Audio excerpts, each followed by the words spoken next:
Hello everyone and welcome to Slash Dupe, where we pitch, judge and workshop our take on an imaginary film. The twist is everyone is given only one thing, the same title, and that's it. A slash dupe is film industry terminology for a rough, usually monochromatic work print of a film used in post-production stages for purposes such as scoring or dubbing. More prevalent certainly during the days of physical film. Slash dupe is in effect a mere unfinished representation of a finished film, and I hope at least we can bring that to you today. Nobody has corroborated beforehand, so we're all going into this equally fresh. And the films from everybody's pitch can be from any time period with real or imagined talent. And the only key really is that it's so normal or so ridiculous that a Hollywood studio or a Netflix executive could have plausibly greenlit it. So let's meet two of our three guests. We have Dan. Dan, how are you feeling? Hi. Yeah, great. Excited. Yeah. Yeah. I mean, I both prepped and not prepped. Yeah. I've got one that is going to be, the absolute balls. Yeah. And one that I haven't even thought about yet. Right. So that's great. Yeah, perfect. I'm glad you're prepared, as prepared as I am. You gave me a month to prepare for this, and I kind of did it last night. I think we all did. And we have Fran. Fran, how you doing? Hello. I'm feeling good. Yeah. Mm-hmm. I'm like, ready, not ready. Yeah, Schrodinger's Scared, readiness. not We're all scared. in this sort of Schrodinger's in readiness. this state of ready Feeling and not ready. good. Yeah. But God knows what's going to come out of my mouth in 10 minutes. Yeah. But yeah. That's why we got you involved. Yeah. I'm sorry in advance. Yeah. That's great. No, and so those are two of our three guests. The three of us around the table, myself included, have been given the title ahead of time, and one of us has not. So he or she who has not been given the title is the dupe. The duped is hearing the title for the very first time, and the same time as all of you guys at home. They will have to improvise their slash dupe idea after everybody is given theirs. So Fran and Dan and myself, Yeah, we're totally prepared. we're so prepared. No. But our dupe today, Ryan. Hello. How do you fancy your chances today, coming in sort of blind, not knowing the idea beforehand? I think it's going to be interesting to sort of hear what people have done and what they're going to be doing, and then whether I'm either going to steal all the best bits of that or take the worst bits and make it better. Yeah. Well, I'm looking I just forward don't to know, either. but I'm looking forward to it. Yeah. So because you're the dupe, now's as good a time as any to announce the title. Okay. So today's title will be Bob Disposal. So that is the title of the film that I've granted to everybody. Everybody has a title, Bob Disposal. They've had a month to think of what idea they come up with. What are they inspired by? What sort of film would be made? What would they want to see, or what would they not want to see? You say a month, it feels like only yesterday.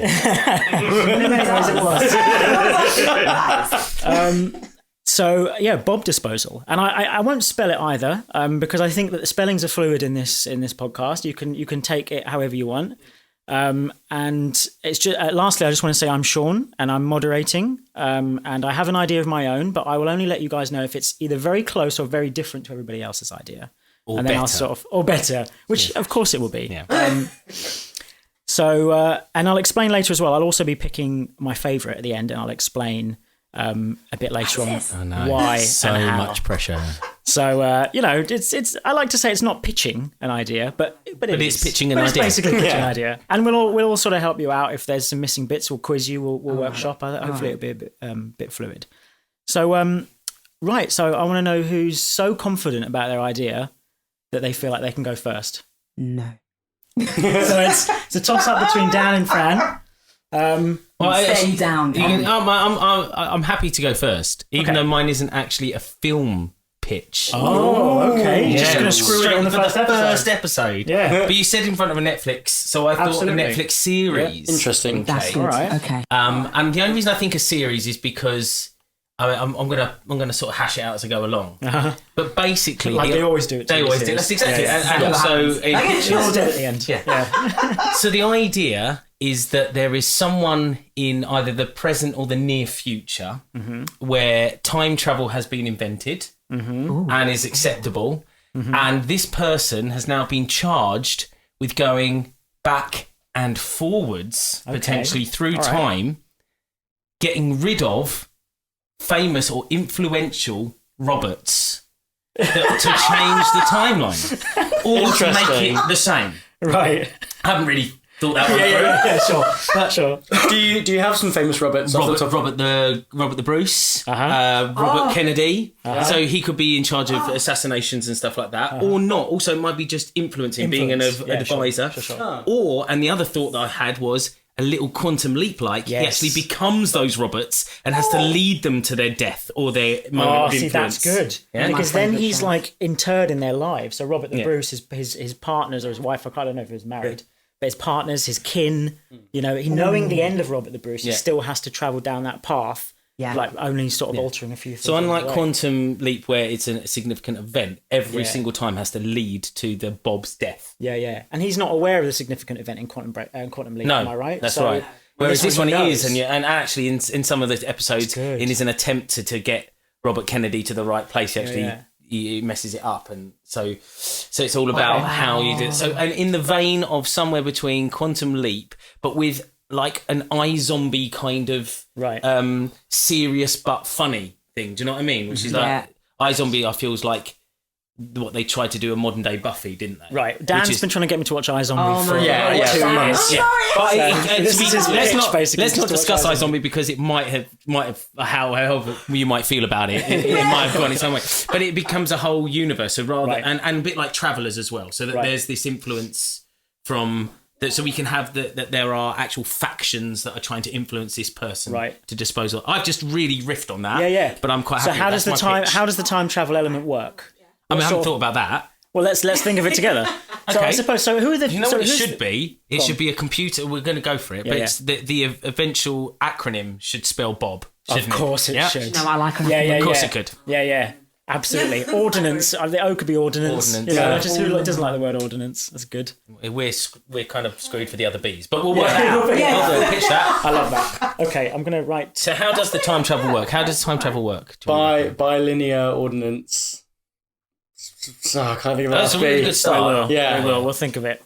So before we figure out the time travel, then we have to figure out how, like, what faction does he work for? He or she, this person. So I think Bob is an independent creature. So their name's Bob as well. Well, we could. I mean, that would be maybe that's the only way. Or you can only be transported to someone of the same name. Oh, that's good. But then that allows us for enemies or antagonists to be also projected into other named characters without. Or maybe in one of the episodes, they know the plan. They're going to go down into this particular Bob, but that's not their real name. That was just what they're known as colloquially, and they go into the name of the Bob of their enemy. Love it. Or a Bob that's like a pauper level sort of like person, but has to sort of like play on the level of the actual Bob. See, we've already created. This is what has to be a series. Right? Yeah, it can't be a film, can it? It's good as it is a series. You can continue. You need all this. So, is it going to be the sort of thing where Netflix, and we'll get back to time travel, where Netflix cans it after like a beautiful first season, like Tuca and Bertie, that everybody loved and like resonated? I think it's going to run to the third season, and it'll really die a poor death. You'll get your episode short because they'll run out of Bobs.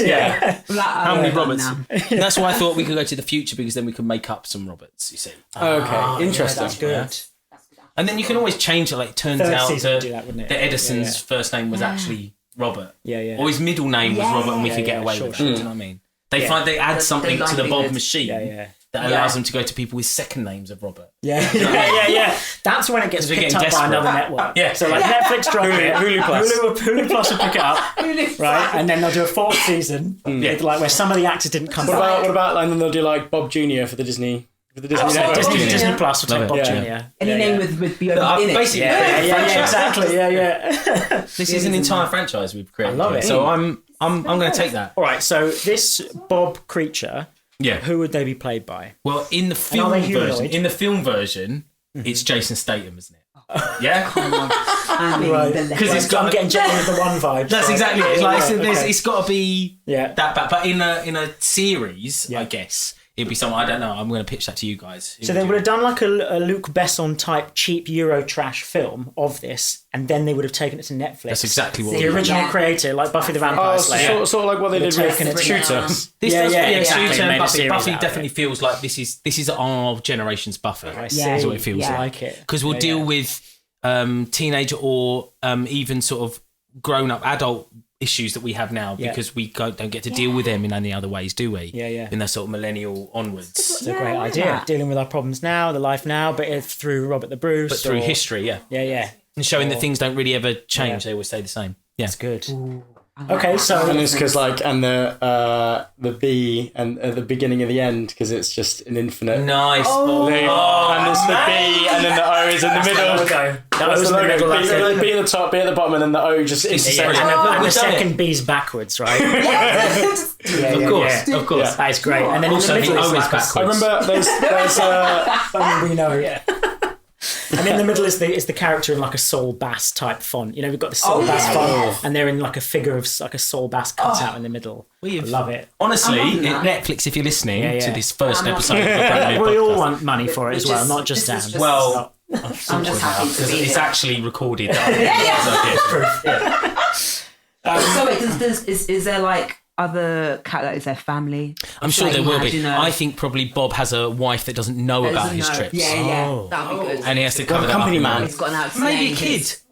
Maybe a kid as well. Well, let's. If we had a kid, then it adds that family dynamic and the feeling of a dad being away from home. How about this? Right. Yeah. So in the episodes where he goes to this person's family, the wife and the child, or like his family, or maybe he lives with his parents as well. Yeah. The people around him look like his family because he only has a frame of reference from his family. So it all looks, so the kid's not his kid, but it looks like his kid. Oh, it's man. like a quantum leap way. So that when you see like what were you saying? Season No, 9. I got it. You go. I got the season finale. I'm just saying, like, so that it makes it. So when he's dealing with his kid, like in the pre-titles, you know, about like, oh, I don't want to, I don't want to go to school or whatever. Yeah. Then he's going to deal with that in a different time period with a different kid, but the stakes are different, and he knows he's got to teach this kid how to like learn how to defend this bully at school before he allows his Bob to find his eventual death. So like he's got like those stakes. Oh, again, But I don't know if that's something you want, though, Dan. It's your idea. I'm just throwing this out there. If I'm you up for say, this because it's going to be an expanding series. I reckon we're looking at season 8. the bleed becomes Yeah. his family start to look like. We got to start. Season 1 is about simple travel to Yeah, go yeah. and see Bob's, get rid of them. Yeah. But then season 2, we start to bring in the peripheral characters, don't we? And maybe and the antagonist. Yeah. Maybe he's got a constant antagonist. All these Roberts have a nearby Tarquin or something. Actually, it should probably be Tarquin. it should probably be female, so that it would be just because it gives it that dynamic. Yes. and you know. I think I've got. End of season 1 End of season 1. and the beginning of season 4. Can I also say, just before you do that, I just want to throw in there that so I think that he's cheated on his wife for whatever reason, because these things happen. Relationships get fraught. I'm not saying it's acceptable, So now- but a flawed hero is what we like. Yeah. So the antagonist is the form of the woman he cheated with and is drawing him back, like in a Hamilton type of way. Is like they're drawing him back. Here's a reference. This is it. I saw Hamilton. by the way, Maybe opening the week, season you know, finale is a hip hop spoken word. That's too far. Yeah. Too far. So if we're running down like either actually it can happen either way, right? So whoever our protagonist is, they can be they like at the end of season 1 they'll be like, oh, we don't tell them about their family, or there's like they're like an orphan or something like that, don't know who their parents are, and then as the seasons go on you realise that their dad or mum, because Bobby can be a girl's name, is an influential Bob, and so season 4 is they think that Bob is killed and they have to Maybe they do something illegal. So the it's company like, that yeah, it's so working they for, so think- only send him a week or 2 into the past, the future, or a month, or The a family- birth or something. Yeah. the family that they've grown up with is like all government agent. staged. It's all like all the photos and everything like that are all photos. And it turns out that the infidelity was made up as well. Yeah. Yeah. By the time traveller, by the antagonistic time traveller. Yeah, that's good. This is gosh. Honestly, why are we not making this now? So I just want to know how the time travel works and who this character is. There's other things that are clawing at me. Like I want to know the actor as well. I want to know who I can see in the role. You know, so Jason Statham was the one that they were picked for the Eurotrash film. But then when they had an opportunity to reboot it and give you a little bit more of like what the character is actually like in the creator's mind, you know, what actor would what would you pick for this? If you're watching Bob Disposal, what actor would you pick? Yeah, it's a good question because and now that you said like Bobby, does it have to be male? Yeah, because Bobby could be a girl's name. All right. how about like and Bob, as I said, Bob can be an acronym for something. So then it's really Okay, I'm gonna roll with, because I think you want a face that is like of its time, but it is sort of pliable. So I think, I can't remember her name, but it's the woman from John Wick 2 who also starred recently as Batwoman. Ruby Rose. Ruby Rose. Oh, That would be my vote, because she fits a Okay. bobby. And she fits like disguises and different looks, and she has quite a sort of face out of time. Like, it doesn't feel like face out of time. By the way, another title for another podcast. Yeah, but not Nicholas Lyndhurst because of Goodbye Sweetheart. He went back. Is that already a thing? No, he was a guy that travelled back in time to pre-war and said that he'd written all the like the Beatles songs and stuff like that. Oh right, yeah. That's a really vague reference. Yeah. Anyone that got that, well done. But brought a new fan base in. But yeah, so I like that. I like that. So I mean, I would dig that. That's the sort of, and she's got a nice androgynous quality. Which what about a casual Idris Elba? No, too urban. Not for Netflix. Yeah, he's in enough of him, maybe. If BBC feel like pushing the boat out, then Pushing the boat. Yeah, we could go Idris. Pushing the boat out. Another title. We're having some titles today. I think Idris is too much, isn't it? I think for that. Too high profile. I think at that point.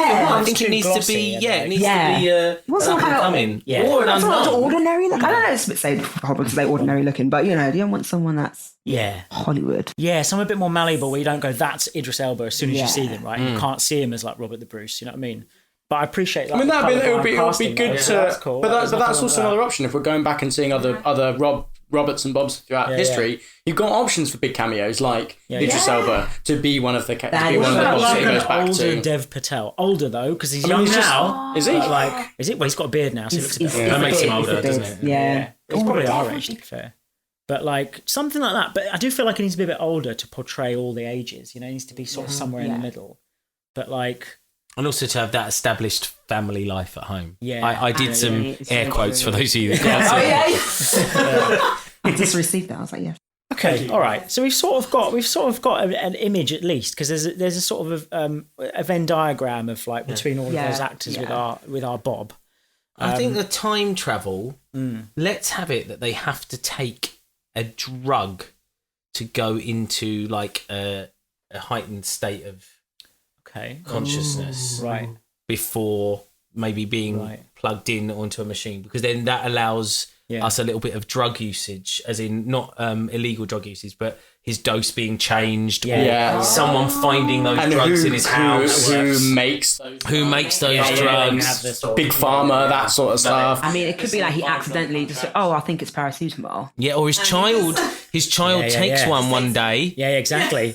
Yeah. What happens when the bad guys, if there are bad guys in it, get their hands on it and they start pushing people back through time as well, so you don't know who your adversary is. So you're trying to change the way of the Bobs, but then are they trying to be the person that was opposed them, or are they their advisor that's trying to change? Equilibrium. Exactly.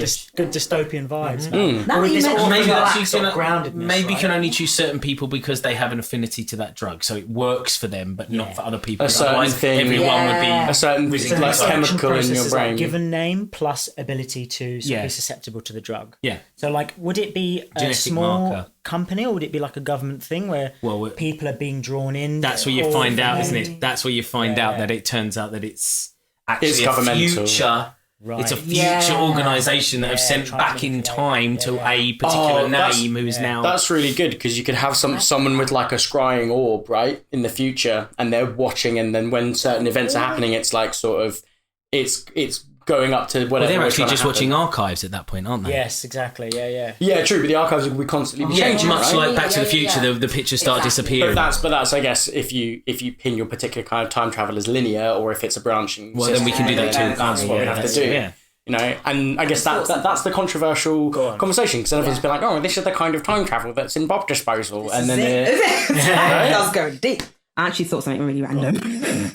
So when you talk about drugs, it's like maybe he's like a casual weed smoker or some sort, but his dealer is one of the people that's part of the company, and I don't know if he's chosen necessarily to go into this thing, but maybe the person that gave him this drug, this casual drug, is actually giving him the time travel. Because the dealers know what the susceptibility people is. Yeah. So this guy, That's how they find their original agent. Yeah. So this guy, he's a casual weed smoker, but he buys a decent amount of him, which means he's got high susceptibility. Yeah. Right? He's not the guy that buys once a month. So it's linked to weed? Is this what we're saying? No, what I'm saying is hey, it's legal in a lot of places now. Yeah.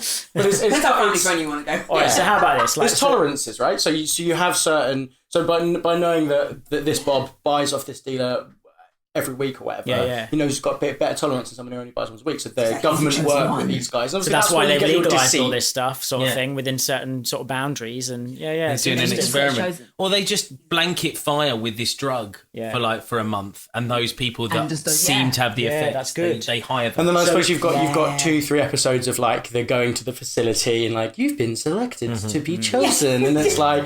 But you know what? You want to make it different because we see all that stuff all the time. That's you true. want to make it like a hippie commune. Get out of the city. Get out, do yoga. Get free. Get away from this shit. And then come out here and live a better life. And then you're an agent of the... Like the gene therapy clinics in XCOM 2. Another vague reference. The aliens tell the humans that they're coming to these gene therapy clinics to get better, to help them clean them of any diseases, and actually secretly they change them into aliens. And I'd love to see this base that is like a commune rather than this sort of high-rise brutalist building like you always see. The people are like, no, you don't have to do this if you don't want to, but you're changing the world and all this sort of stuff. They're convincing people it's good for their health. But maybe for some of them, they are. Yeah. Do you know what I mean? Maybe this is the different factions we are genuinely trying to change the world.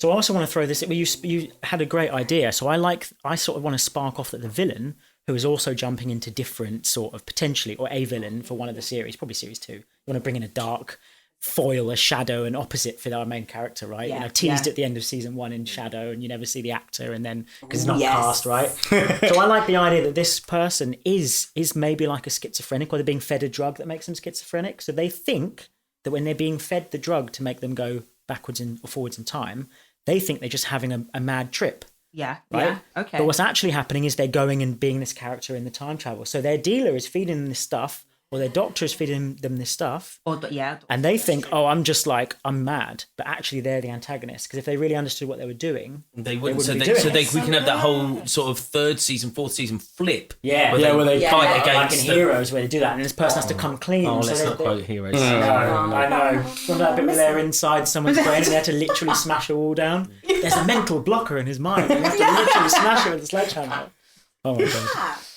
But so then you have your cake and eat it, and then you've got an antagonist for sort of season 2, and then I think we've got it. I'm up for this. I really like this idea, and I feel like we've got so I just want to know about. So you take the drug, and then what's the? I want to visualize it. I want to see it, and I want to throw this. I don't think it's just the drug. So I think you have to have the drug, and then be either attached to a machine, or is it a... Originally I thought of a machine. I kind of thought... Could we use the Earth's gravitational rotation? Okay, scientists are going to go some weird science. But because you're going back in time on the Earth, and you're a product of the Earth, your biology is linked to it, your sort of so it's makeup. more bio machine. So you're fed into a bio machine or something. Yeah, that is fed into the Earth, and there's something in the Earth, or something in the ground, or something in the... the sort of... What's that power called in the core of the Earth? There's this sort of magnetic force... Something in there, no one knows how it works because it's from the future, but then it's something different, and that's the energy that it transports you through time. Something like that. Is that too crazy? Am I going too hippie with it? I'm just trying to think of things that I've not seen before. You can also change it that they make this hippie commune, and it seems like it's all trees, and it turns out that it's just, we were talking about earlier, when we megatech, a certain level of tech becomes magic. Yes. This pagan sort of thing, right? It looks like magic, but actually it's science. And maybe it turns out that the pagans have been using this for their rituals, but it's because someone from the future had come back and installed this hundreds of years previously. And we've got Stonehenge or something. Stonehenge. And that's, how Netflix has like a bunch of different logos depending on your algorithm? Yeah. So if you don't want that person's face logo, that's it. It's just the Stonehenge is the O in the Bob from Bob. Loving this. And we could have all the big mystical sites in the world are one of these places. And you could interpret ley lines brilliant. Even that, Maybe it's got something to do with maybe it's got something with the ley lines, Dumb. There you go. No. Oh, listen. Answer to question. That's it. So, okay, I mean, like, because if it was a film, I'd ask about budgets, but Netflix doesn't care. They roll They'll budgets throw the money out at no matter that. what. You know, and I'd ask sort of, a bunch of other questions about, like, so was it sounds a little bit like quite high concept. Is this something that was a book or a graphic novel beforehand? The idea, is it written by one author that's gone, right, Netflix got this idea, or have they adapted it from a property in this sort of, if it was to be released, is it something that, like we're saying, it's probably like, Well, maybe it would feel kind of graphic novel-y, wouldn't it? The concepts and the weirdness of that feels graphic novel-y. I would say two things with Dan's idea. One, so the disposal part is what we're saying It has to be their death. It has to be their right. death. Okay, fine. And then in fact, that's probably the only way of getting back to your consciousness. Right. Okay. When you sever that link. So some people may be caught out there in the past or the future because they've never actually got to that coma. place. Can I maybe somebody in a coma? Can I maybe make a suggestion? They know when they're inputting the person into the bob. Yeah. Right. And they know when they're going to output them, so they give them an X dosage. Yeah. Which, as it runs into your system, will run its natural course. If you then decide something happens and you kill your bob early, you've still got all the stuff, and it's bad for, like, that's the thing. So they were originally giving people the drugs, and they would kill their bob, and they'd be in like a limbo, basically, like a sunken place or whatever. So you have to do it within a time. They have to complete it perfectly. Yeah. From whatever, like in 100 days, because they've given 100 days worth of dosage in the body, and it will the body will naturally cycle it out. Yeah. And then if they do it in 20 days, Then they're stuck in a coma for 80 days? or they're maybe stuck longer forever? than that. Longer than that. So it's like the Because they'll time. know the time, the period where their bob has to die. Yeah. Right, yeah, in order to and then work. they'll come back out after the 100 yeah. days, And right? I guess the and it future was- ones, when they eventually, like season 6, when they've seen people Yeah, in the yeah. future, they've got to guess the number of... Yeah. Yeah. And and people are coming They back. engineer it themselves. They have to engineer the scenario where it's within that time period. Yeah, and people will come back and they're all a bit messed up, and they'll think they've just come back, but they've been in like this coma for 8 months. Yeah. So what else? Do you have any other questions about this? No, I was just saying that would be an interesting way of because otherwise you just be a bob, and then what happens if you live forever as this bob? You change course of that history. Hey, that's another How episode. do you get That's a pulled whole out? episode. That lives well beyond the life cycle. Yeah, how do you get Starts to pulled change out? it, What happens if you do something silly and you slip over and you kill your bob early? I mean, What does that do? Yeah. So there's a lot of I guess. And are there any other bobs? Sorry, I don't. No, go for it. Go for it. So maybe all the people that didn't complete their thing in time, their bodies waste away and their consciousness are left in those things, and those bodies go back to feed the machine that sends that's people good. back. Nutrient circle of life type thing. And that's quite like horrific. Yeah, Yes! because sometimes the Yeah. agency send people that aren't good at what they do Yes. and deliberately Instead to of firing fail. them, right? They just send them to be disposed of. Yeah. Disposal Yeah. again. God, we're That's there. good, isn't it? Oh, it turns a bit dark now. Yeah. Yeah. Oh, Oh man, that's like season 4 or 5 when they want to shake up the formula a little bit. Yeah. I love it. I love this idea. All Very right, good. so this is very good. I'm upset. I'm fairly confident. I feel like I understand this I think idea. we've got this one. I think we could pitch it. Yeah. Okay. Yeah. In fact, we will.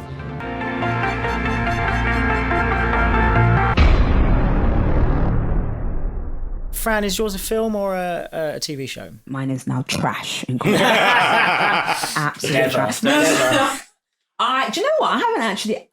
When I thought about this idea, because I changed it, and I was like, it could be a TV series, but I don't know if it's enough to be a TV series. So I thought I'll stick to the film and go from there.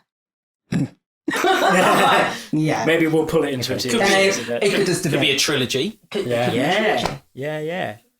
So your version of Bob Disposal, Oh dear. what is it? So Bob Disposal. So I like I said, I changed this idea about 4 or 5 times. And I will pay you for the previous idea as well. Oh yeah, The okay. previous 4 or 5 ideas. Actually, the first one is probably a little too similar. Well, maybe not. But anyway. Okay, so it's a movie, and it all starts. There is a character called Bob because it's a cool name. You don't really hear it often. Why not? Yeah. And I actually want to his name is not Robert. It's actually Bob. Okay. That's my Don't first hear question. that. Yeah, it's Yeah. like Bob. And yeah, so it's Bob. Okay. And it's a bit of a loner guy. And it kind of starts off kind of Act 1, just kind of establishing him. He works in like a photocopy company or something really dry. Yeah. And doesn't have many friends. There's a couple of friends that he's nice to. Yeah, sure. Then he kind of goes back home, and you start seeing his life, and it's just very standard, very normal. Okay. Then he kind of goes into this world where you think, what's going on here? And he has kind of a phone and a laptop and this whole system set up. And he gets a phone call from someone. And we realise that it's actually he has like a second life. Oh, okay. And his life is actually disposing of bodies. Ah, okay. He's a Interesting. cleaner. He's a Yeah, cleaner. yeah, Interesting. Okay. And he's very good at it. Yeah. The twist is he has OCD. Uh-huh. And he can't quite do the job effectively. Yeah. But because he has got OCD, he's very good at it. I see. Because he's just so clean. So his OCD manifests like, so he has to clean it so perfectly. Yes. That no one's going to realise. No one will ever. Yeah. So he's there like scrubbing bits that we can't see, but he can. He knows it's there. So He knows it's there. that's interesting because like if you look at something like Ray Donovan, who's a fixer, right? Yeah. You focus on he's fixing the thing to make it look like this is, and that's the path that everybody believes. Now this is like the second bit after that, right? So if it's someone who slips and falls in a shower, Bob's the guy is Bob the guy that orchestrates that, or is he just the cleaner? He is just the cleaner. Okay, fine. So it's almost like he's got a team, but he's not the center of the team. I see. So he's I think what I thought about last night was that there is like a guy, like a head guy, Right. that will call him and be like, look, we got this job. Yeah. It's not the police, it's like some organised criminal. Yeah. There's some sort of operator that calls him Some up kind of from operator Yeah. calls him up. Or he could be through, because it's kind of underground, it could be through gaming or something that's like totally like off scale. So maybe he's in a game and it's online gaming. And this Interesting. person That's connects how him they. through Yeah, that's to really online clever. gaming. Yeah. Like, hey, we got a job. That's why, and he's like, is he just sorry to cut across you, but is he really good because he's been playing them every night to wait for his jobs, or is he really bad because he's only on there to get the? Do you know what I thought? I mean, he's probably just a gamer anyway. Right. But then, there might be a way to conversate. He's like level 150 on like Fortnite or whatever. Oh, so he doesn't know how Fortnite works. He's level 150. So he's like level 100. He's He's just too good. Yeah. It's interesting because my friend he sort of does manual labouring work, and when Sean and I were doing our house up, I called him up and I was like, "How do you do this every day?" I hate it. How do you do this every day? And he goes, "I turn it into a game." Because I turn it into a game, so I know that I've got to complete X things. I've got to paint from this wall to this wall, or do this window, whatever. And so that's, he makes it into a game in his head. He gamifies it, and that's why he gets through his daily Does work. Bob have like a headset that he has on to like scan the area, like a thing, and it brings up trophies every time he does? Is this how they control him? They've got he's not just a gamer, but he's a loner, and he's not very socially apt, and so they're taking advantage of Bob, like a bit of a baby driver type thing. They're sort of like using him to do these things. I did think that. I was like, or do you want him to have more agency? Do you think no, Bob sort of loves the job and that's why he does it, or do you think what? he's being There is by this something? thing, because I was literally like, I don't have a huge idea of OCD. I have some. They're very small. I think we all do, don't we? Yeah. And it's on the spectrum as well. It's on a spectrum. So I was thinking, all right, I mean, it could be to the point where this is something that he really enjoys, and he finds himself good at it. Right. Therefore, he does enjoy it in a weird way. But I'm not sure that actually does correlate to OCD. There is a satisfaction in cleaning, and doing work. Like when you clean and you're like, yeah, man. Like when I mop all the floors in the house, I'm like, man, these are some shiny ass floors. Like, even though he goes in and he finds it horrifying and disgusting, but actually the urge to clean it's so strong. Just overtakes him. and the satisfaction of getting it. And I sort of like that gamer element of how it links to like, yeah. But I just thought, how can he get the job rather than just have a phone call or like a text or something like that? I thought actually, if he's gets online them gaming, over his online gaming. So maybe he has a community of people online that he plays with that he can then sort of, while he's playing with them, if a job comes in, one or two things could happen. They're either fellow cleaners or playing on the same sort of thing, so they can. That's how they select their jobs and pick them. That's their sort of secretly they're playing together, and then sort of okay, John's gonna take this job because he's around the corner, whatever. Yeah. Or it could be that he has a community of online friends that he surreptitiously sort of asks them for advice on certain things, because then maybe they've got OCD as well. They're in like an OCD club. That's why they play online together. Yes. And they all help each other out. But if he's got a job to do, like let's say it's in a high rise and the blood's gone through the floor to the floor below, it's like he just quizzes them a little bit, and they're like, and they all know how to do it, right? They know how to do it, and they and they sort of fill So him it's in. community, like a community of cleaners. Potentially a combination of the two. So like maybe the game he plays is based in his city, and so the people that he works for communicate where or what's happening by it actually happening in the game. So the murder happened. The murder occurs in this apartment block 63. So he knows to go to apartment block 60, and he already knows what he's going to see. Good. The because quest it's happened in marker will come up. like a quest marker Assigned to him in the game. Yes, exactly. Geolocation works. Then it pings to his phone and he goes, and it's the same sort of setup. And also, if he goes, that's really good. And if he goes into the game and he can, it's almost like they set what the depth is, what he's got to clean. So he knows that, okay, hold on, there's stuff on the ceiling. I've got to get my long scrubber. Yeah, right? like he goes all the tools out. Yeah. Maybe he even practices in the game. Yeah. So that he can do it properly when so he's he's got there. like, if it's like, so he knows, so he only goes with the things that he needs. And then that brings another thing where like they miss something out in the game, like they didn't, there's it on the brass or something, and it's not brass, it's in the game it's silver. So that he brings the stuff to clean the brass and it's not that, he can't do it. And he's like, and he freaks out, and he has to go onto the forums and be like, I haven't got this, I haven't got that. And then another cleaner nearby might be like, I can come help. That's good. And also because there are these huge communities of people online that play like GTA and other games as like cops and robbers. Yeah. So people will play as criminals, but with like within boundaries, and there are other people who play as cops, and they'll stick to the law, and they'll drive around like normal cops, looking for these people playing as criminals. That's what I was in GTA. I was taxi driver. Yeah. We've all driven like stopping at red lights and stuff, and carefully driving around corners. So these people role play, right? So so he role plays as a cleaner within this world. Everyone's like, "Oh, Bob's online again," sort of like he's doing this weird thing again. But really, he's looking for he's using the game as a sort of. But because he's so good, he ends up cleaning the scenes beyond where they would normally be, and that's the giveaway. Yes. So when the forensics team comes there, it's like, this is too clean. This is too clean. So I was literally thinking, because there's got to be a change. So I was like, how can like we the whole place twist smells it? like ammonia, and like they go into the cleaning, like the cops go into the cleaning cupboard, and the cleaning products that have been used aren't in the understairs. Like it's professional. Or they're all in alphabetical order. Or something like, And yes, his OCD means he has to clean the house and repair the problems while he's there. So he'll like straighten picture frames. He'll fix something that's broken, even if it wasn't. If it's actually obviously one form of OCD. Yes, it's not. We use this term. I was like, now we have to look into. And I conform to having OCD, and I think so. There are lots of different kinds of OCD. Yeah. So we're definitely not trying to make it sort of part of it has to be a particular type. Yeah. But maybe he has like a thing where he's like afraid of driving, so he can only take public transport. And he's like, he has those kind of moments where I've got to take my shoes off before I go in, and I have to do this. Yeah. Well, I would say almost like, let's say it's like, because it's not like it's almost like a politeness, and he fixes things out of respect. Yeah. So it's not an OCD where he's like, oh, I can't touch things, I'm afraid of the dirt.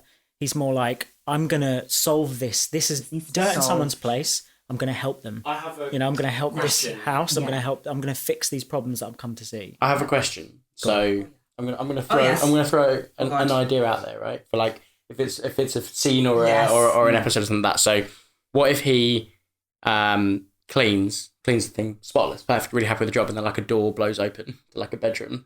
And it's a mess, but he knows like the police are on the way, or someone's on the way. So what happens in that conflict? Does he do? Does he clean? Does he not? Does he, because he knows? So at what point, if we are suggesting Bob is someone that lives with OCD, then where does that take you? What is that? Is it more important that he satisfies that feeling, or the urge, or the employer? Because that was my thing of like, okay, how can we throw in a conflict? And it was that. It was literally like, there's something that happens where things get messy and he cannot get out of it. Like it's literally like either he walks into a building and it's someone he knows, like it's like a house he knows, or something like that, and he's like, oh crap, I've got an owl.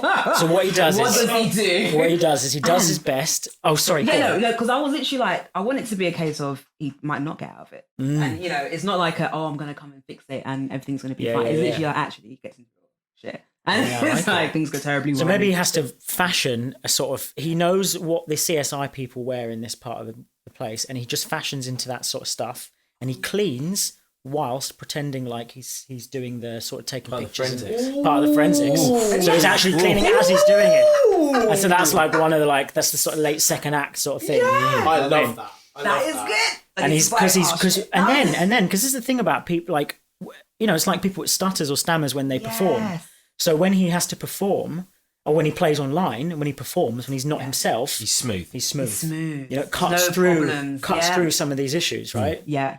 I Um, like Right. that. If actually. you make it into a TV series, I got the end of season 2, beginning of season 3.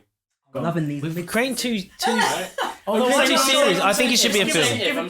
just give us the teaser at the end of the film, because I don't think this is the sort of thing. Oh no, well, that's fine. That's fine. That's what I Yeah. thought as well. I was like, I don't know Yeah. if the TV series can I last think it that would long. be it would be like a sort of indie film, wouldn't it? So I think just a great idea of him being like, so he gets caught, and they realize he's this cleaner, and he gets sent to prison, and he's sitting there in like his cell, and he sees like something on the floor, and he starts scrubbing it. And at the beginning of like the opening of the next film thingy, it's like the prison winning like cleanest prison award, and he's like, that's the post credits, man. So what happens is he goes to Yeah. prison and he's really sad and everything, and then you cut to him like being the prison janitor, and everyone loves him. and he's cleaning up, and he's like, he's doing all the laundry And he and gets like PlayStation privileges. yeah, exactly. yeah, and he That's cleans. mine. Exactly. Somehow he found people again. And he just does it completely great. for like, And then post credits is like cleanest That prison. gives, and, that gives you the sequel, doesn't it? When he's in the prison and they're killing people in the prison. That's The great. crime lords are killing the now people. I can see we're a off. sequel. Yeah. There we go. And what would it be Actually, called? that is Bob Disposal 2. Okay, fair enough. Will there be a second will there be a subtitle? Clean up. Bob Disposal 2. Colon. Is there some Clean sort up. of prison? colon clean up or Oh, not colon clean up. That's very different. Tactical video game. Yeah. I did think of oh god, I thought I was going to say no. But no, that's actually. Were you going to give us the actor? Because I want to know who's playing Oh, Bob. do you know what? In my mind, I was like, Yeah. it needs to be someone that has great awkwardness. Oh, that's what I was going to say. Sorry, Yeah. I'll come on. to Oh, that. go on. But it's someone that has like. I actually thought of Donald Glover because he's got this interesting. awkward, like you know when tremendous. when you're trying to keep it together, but you kind of have to wait to it. I Yeah, feel like yeah, you kind yeah. of see him try his best to be For sure. more An like, fun. older Yeah. gamer as well, which is Yeah. like really. an older If gamer, it was Yeah. someone Like else, us. I would say Yeah. basically me. Donald Glover our age. I think he might be. I don't know. He's a prodigy. I was saying I was going to say Rami Malek, but But Rand Malek's he's too already obvious. Mr. Robot. It's too obvious. Yeah. It's very But- obvious. Yeah, he is. A good choice if he hadn't done Mr. Robot, but I like that Donald Glover. I mean, But I had Great- this, great I had cast. this man of many talents. And also he's a man who looks like and has spoken about struggling with sort of Yes. his own life and career. It's so true. And sort of, Yeah. and he's always sort of doesn't conform, and sort of yeah, just, yeah. you know. So yeah, He can, and I think you're very right in terms of like the indie kind of feel. Because I had this thing of like, I love when you have that visualization when you that the audience feels awkward as well. So Yes. the audience feels what he's going through, and you have those moments where you're like, oh, He's feel. 36, Donald Glover. Oh, actually, Wow. okay. When he was younger, I was like, that's fine. That is, that is. Yeah, That's all right. Yeah. So how would you Yeah. visualize his OCD or his or whatever? Maybe it's not OCD. Maybe it's something else. I mean, it Perhaps could be another something term. But whatever he has, his compulsion. How would you? Now, I was very so when I thought of this, and I thought, there is the accountant, which is quite close as well. So I thought, oh no, we have to be careful. Well, I guess the accountant was more like he was like a full-on killer. And I have some friends who are accountants, and they literally said their takeaway was Yeah. it's not real accountancy. Yeah, Now, I did exactly. not expect that was what you were supposed to take from it. It's a hitman film, but they both came out of it disappointed because the accountancy wasn't on point. It's like, oh, I'm sorry. And I thought that was sort of. I think that's yeah. important if you're going to kinda portray something in a The film. accountant, right? Yeah. It's like right. it has nothing to do with accounting. Yeah. It's not called the high functioning, assassin. Yeah. But yeah. But yeah, I was literally like, I mean, it actually could be, but I sort of something where someone is almost like striving on their disability in a sense. Sure. Quote unquote. Yeah, sure. But yeah, it's like they're finding Making the their most joy. of it. Yeah, it's like Yeah, they're finding their for way, sure. even though it's dodgy as hell. But kind of like they're finding their way in it. They're enjoying it. Yeah, I know. Why not? What happens if he's an We're able explaining, aren't we? Yeah, what happens if he's an admin, like a clerk at a police force? So he's like yeah. a photocopier yes. filer. He Oh, so he puts takes in- the cases and he puts them basically through the photocopy or Yeah. database or something. Yeah. So he sort of has So he can access actually, to and eventually he can clean up the forensic Infographics. reports. as well if he photographic needs to. memory. You can see Yeah. it straight Yeah. away without having to. Yeah. He just takes a photo of it with his mind, photocopies it into the machine. That's That's actually it. very good, actually. And he's like got this. Yeah, that's And that's how he I knows the guess. map And is then, happening. Yes. and then he knows like he can alert the other cleaners, right? So he where they've messed up or whatever, he can feed that back. Where they found, like we said, Maybe that's things how he involved. knows how to do things so well. So he's read all the previous forensic reports of things. We're sort of Exactly. like sneaking into Dexter territory here. We are, yes. It's very, yes, that's I realised that's what we were doing. doing. Like, So not like Dexter, the accountant, not like no. Dexter, but we want to create something else. That's I want to have this. No, because he's not well known. He's an effective janitor, isn't he? Like, Like you never not... notice the cleaners, do you? But they're the ones that take in all the information, that kind of thing. And also, seldom is the best person at their job the boss. So I sort of like that he's a part of a team of cleaners. So I don't want him to be But this he's- kind of high character. But- I mean, I'm not sure if it's... I kind of like the idea of this OCD community. I'm not going to lie. I was like, yes. Hey, if it doesn't work for you, it's your No, pitch. but- So you say, listen, that's not where I want it to go. You know what I mean? I was a bit like, how is he getting the job? Like, you know, how is he getting this job per se? Is he just getting called by some dodgy guy from the street, or Sure. knows, or is it family But that's member, interesting. So does he work for this illicit force, like this sort of mafia type sort of force that runs the city? What is everybody's thoughts on that? How can they sort of, what is the company that governs his? It would be like, I guess they'd be cleaning experts, right? Like as I said, we got the radar thing at the beginning, like his fixer. A fixer has to have a cleaner, right? So either he subcontracts under a fixer, or they are a fixing organization. Like, for example, in John Wick, when they call Charlie, I think his name is, to get rid of the bodies, and that team, you know, like, so so Charlie's the face, he's the guy everyone knows. Also, fun fact, it's the guy from the Warriors that clinks the bowls. I didn't realise that.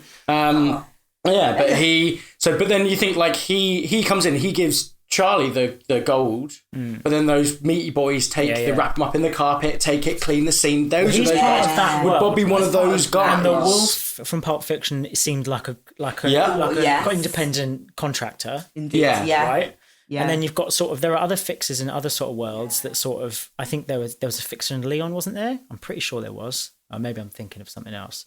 But there's so some of them work for, so for example, also in Hitman 47 works for the agency. Yeah. Diana's his handler. So we're going to have this agency that sort of.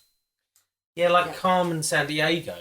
I was just thinking about that. They have the cleaners in that, and they're part of Vile, aren't they? Yeah. Oh, So right, another- okay. Yeah, they are. I love Carmen San Diego. Love it. I've Yeah. been watching it. No, I love it. I love with it. the It's little so ones, good. and he loves I watch it without a little one, and I love it. I saw the original. I don't know how this one stacks up. Is it good? It's much better. Is it? Yeah. Is it better? Oh, Does it's it have really the good. theme song? Let's not sing it for let's not sing copyright. it. Yeah, let's not sing right now. Anyway, they have cleaners as part of a wider organisation. Yeah. Okay. And actually, the cleaners also clean people as well, I think, don't they? They clean everything. So they're actually quite scary. the Yeah, cleaners become. and they're So sort of, maybe there are levels of cleaner. Yeah. Because actually, having him as part of like a group, but actually that's not for me. That job's like, I don't want to take that job on, actually. He's just like, I do this and I do this. This is my game. This is me. But yeah, I like that kind of. He was a part. I like that. He's part of a fixed organisation, feels but he's like- very ordinary. It Yes, does I feel see. like I quite like a that, one-man film, though. Do you know, quite a one person, person yeah. focused film. Yes, sure. Which I quite like. Yeah. Because Intimate portrayal. it's mainly. Yeah, but like The Lookout. That's the film that most people don't remember. Scott Franks. I think Scott Franks' The Lookout with Jeff Daniels and the guy from Brick, Joseph Gordon-Levitt. That's quite like that's got a sort maybe a similar sort of tone. So are you when you see it, what sort of director or what sort of authorship do you see over this film? What's the tone? Could you pin a director to it? I like to sort of ask that sometimes because it establishes a tone. You know what? Or a I kind of went all the way. I kind of went from comedy. Yeah, I went down yeah. to like thriller. And I Sure. went to like horror. And I thought, no, it can't be horror. I Right. think it needs a kind of comedic element to it. I see. But So how about I like don't know. I was like, I love Jim Carrey's first directorial debut? That sort of thing. Do you know what I mean? Because I've been Do viewing. you know what I mean? Serious Jim Carrey's now a painter who's it could- now thought, I'm going to direct my first film. It's going to be about something, right? So something. I'm just theorising. I like to theorise. Let's say this was if it's been made or going to be made. I like to attach it maybe not time period. So a friend of mine was like, if I do this podcast, I'm going to say it was made in the 90s because for them their idea worked in the 90s. Yeah. So sometimes it's nice to think about this idea like, right, well, who made it? Is it going to be made in the future? Is it going to be made now? Do we need it now? Is it? Do you know what I mean? So like, what sort of do you think? So it all establishes like a tone. Because a friend of mine's going to. We ask the big questions here. Episode 2, someone's throwing in like a period piece because they said, Yeah. well, this film wouldn't be made now, but it would be made. This title film would be made in like the 70s, for example. I think Bob Disposal we can say is not a period piece. Yeah. That's a contemporary Netflix piece made like maybe now, like when Netflix is buying basically everything. Yeah, for sure. I know you just ran out of stuff. But I'd kind of thought of a current. I did think of something current. Yeah. For sure. something kind of wacky, something kind of like. I do want to bring some comedy in it, because you just want to lighten it up a little bit. Yeah. But you do want that kind of gritty, kind of thrillers type of feel to it too. So how about the guy who did Eternal Sunshine? Because then he also did A Kidding with Jim Carrey. I know I've got Jim Carrey on the brain, but I'm just thinking on the brain. because again another title for a podcast. If Being John Malkovich was the title of a film, that's the sequel, right? Anyway, Jim Carrey on the mind. Save it for another episode. Let's not peek. But like Michel Gondry, maybe like that sort of, because it's whimsical and like odd, but like has this sort of grounded tone. Or maybe some of the people involved in Barry. I don't know if you've seen Barry on HBO, but like tonally it could fit, right? So yeah, I mean, it could be complete. I mean, it could be very Guy Ritchie as well. You want to go out there, you want to blow it out in his sort of Revolver era, like sort of bring a bit of Revolver in there, right? The film that like I liked and nobody else liked. I like that film. I like that film too. I mean, like, and Mark Strong played a cleaner in that, didn't he? He did. We played an assassin. Played an assassin, yeah. But he was good at. It was like, I mean, I don't know. I haven't seen Knives Out yet, but I did think, that style was great, and I thought, Knives Out just came out, so actually. So Ryan Johnson sort of, So we went and saw Brothers Bloom in the cinema recently. Prince Charles had it on in the cinema. It was superb. Like, I love watching Brothers Bloom in the cinema. Such an underrated classic. Superb drama, like character drama and romance. Loved it. So Ryan Johnson sort of whimsy and love of cinema and making something. Yeah, okay, I can see that sort of tone. I like this. Yeah. All right, now I'm just going to throw this out there before we get to the dupe to Ryan's. So we've talked about the sort of the typography and the style of Bob Disposal, maybe even the posters. I want to see the poster for your Bob Disposal, for Donald Glover's Bob Disposal, about the video gaming cleaner. Oh man, give me the poster. I just have his face. Just his face. That's all you need to sell a Donald Glover film, right? Yes. Star and power. Just a headpiece. And the headset. The headset. That's great. Headpiece is not a wig. No. Headpiece. He's got a weave on. Yeah. Okay. All right. Headset. I like it. And does the Bob Disposal thing, is it in the same font as like an achievement? Oh, that's great, from like a video game. Yeah, that's. Because you know what? I mean, the poster could throw you off a little bit as well. Because it could just be like, what is this about? All right, and then can I just throw this out there? How does this work? Half his face is covered in blood, right? Or something. There's blood all over his shirt or whatever. Like maybe you see a bust of him. You've got to see like a little. Hello, my name is Bob. Sticker. Oh, I love it. That sticker on the chest, on the overalls. On the overalls, Bob, just that, and then blood on the overalls. Embroidered ones, right? That, yes. And like, so we've got to know that it's a little bit about being a cleaner as well. Yeah. That's it. I like that. That's damn good. I'm sorry, I like it. Shouldn't be egotistical, but this is the good type of committee. Yeah. This is good film by committee. This is how films like Bob Disposal get made. Yeah, that's true. It's very, I'm very going to true. say, I have to take that as you will. Yeah. This is how they get totally made. is, I mean, isn't it? that's why I was like, I like that comedic element to it actually, because I thought it was just great anyway. Yeah. And he makes it so he's like awkward funny. It's he just is. great. No, he's superb, and he has a great. real sort of human. He puts a real human face to everything he does, right? So just before we move on, I'm just gonna ask you both about soundtracks, because I want to hear the tone of it through a soundtrack. Like, so if you're, is it ambient? I'm imagining ambient, but I don't want to put words in your mouth. I'm thinking like an ambient soundtrack. But you know what? It could be game inspired.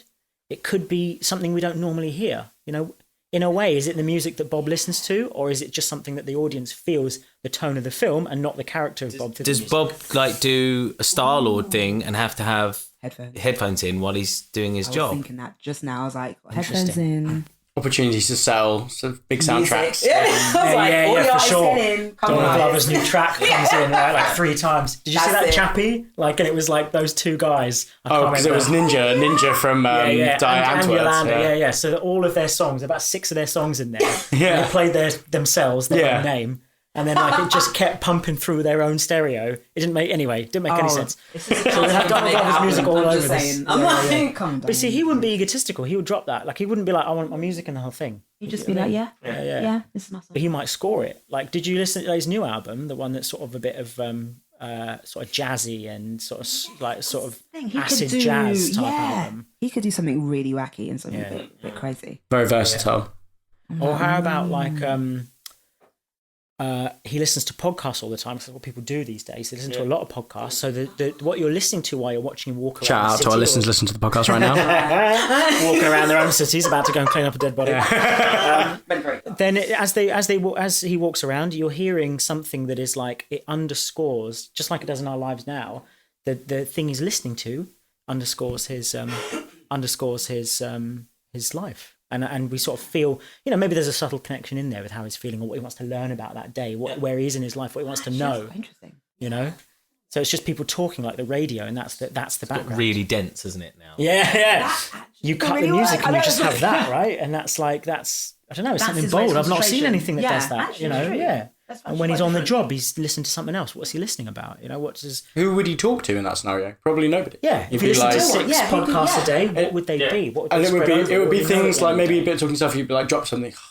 Like that sort of talking, but it's not actual full scripts. Very rarely talks to people. Sure. Yeah, it could be very. But the minimal, choice of actually. podcast Yes. is basically a hint to a narrative to how he's feeling. Absolutely. Yeah. Love it. All right. So what about, just before we move on, what about with your Bob Disposal, Dan? Well, I think because we got time periods, we got a right opportunity to pull soundtracks from right across the eras.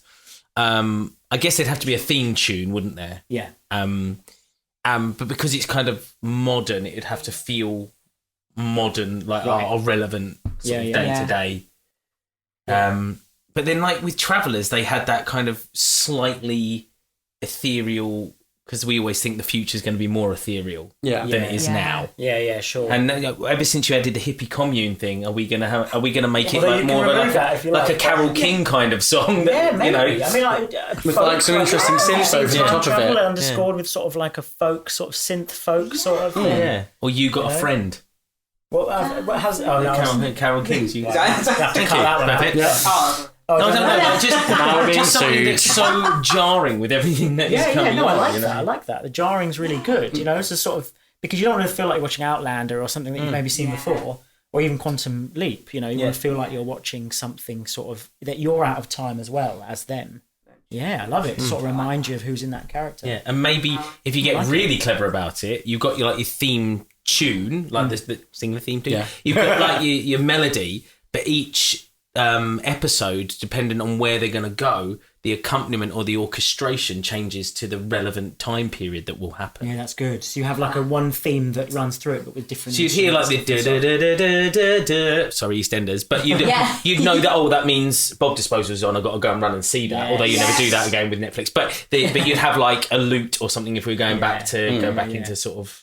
Would you change it per episode? Yes, but you'd have the same melody. Main melody, but Sounds different like the same instruments. person, but the orchestration would That's change interesting. behind. I like that. As sort of here's what's coming. Yeah. And then you could really mess with them later on in like season 3 and have a soundtrack that doesn't match with what's going on, and it turns out it's because someone's in a coma in the future. Oh, that's good. You know what I mean? Now That is good. I like the Legion alias aspect ideas, ratio. where each alias had a different letter highlighted, which then spelt out a website that you could go to, and so that maybe there's hints about what's going to happen later in the season because of the theme tune music and I stuff. like it. Interesting. Yeah, we'll get Abrams to direct the pilot. That seems like. That seems solid. He's got it. Yeah. All right, I love that.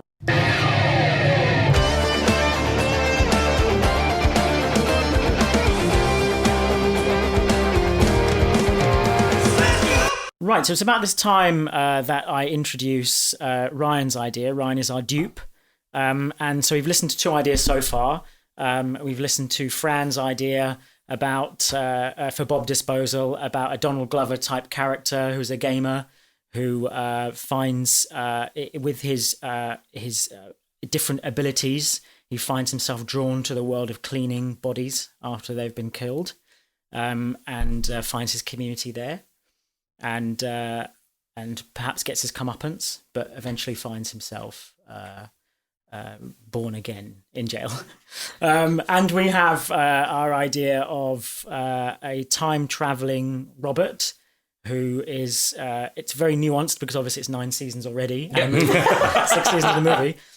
However, this Bob, male or female, jumps to different time periods to other Roberts or other Bobbies or Bobs in history, and must bring them to a particular death in order to come back to their time and in order to set the world in a particular direction as mandated by the people that they work for. So we have those sort of ideas so far. So what will happen after the Dupe has given us their pitch? So, of course, the Dupe is also improvising on the spot. Yeah. They've only been given it the title Bob Disposal at the start of this podcast. And at the end, I will pick a winner. There's no criteria for whose is the best idea. I'm not judging anything other than what I feel works the best for the title. And what will happen is, hopefully, this is what we'll do. What will happen is we'll throw out every single winner from every single episode, throw them into a big pot, and we'll pick a winner from every single episode.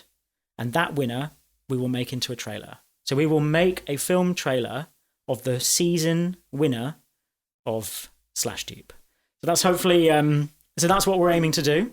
Nice, very nice. And so don't feel sorry if your idea wasn't picked, because ultimately it won't be an embarrassment to you when we actually make a terrible trailer for it. Okay. And there'll be a hell of a lot of competition, because ultimately everybody's winner goes into the semi-final, as it were. We're only making a trailer for one of them. And then, but who knows? I mean, we might even bring it out to the point where we get those people back round the table. Who knows? You might get the semi-finalists around the table to come back and pitch their idea for us to pick the final winner to turn into a trailer. So therefore it must be more robust. Okay. And we must sort of, at that point, we so we're looking forward to getting there. So without further ado, I want to throw it over to you, Ryan. So the title is Bob Disposal. Yeah.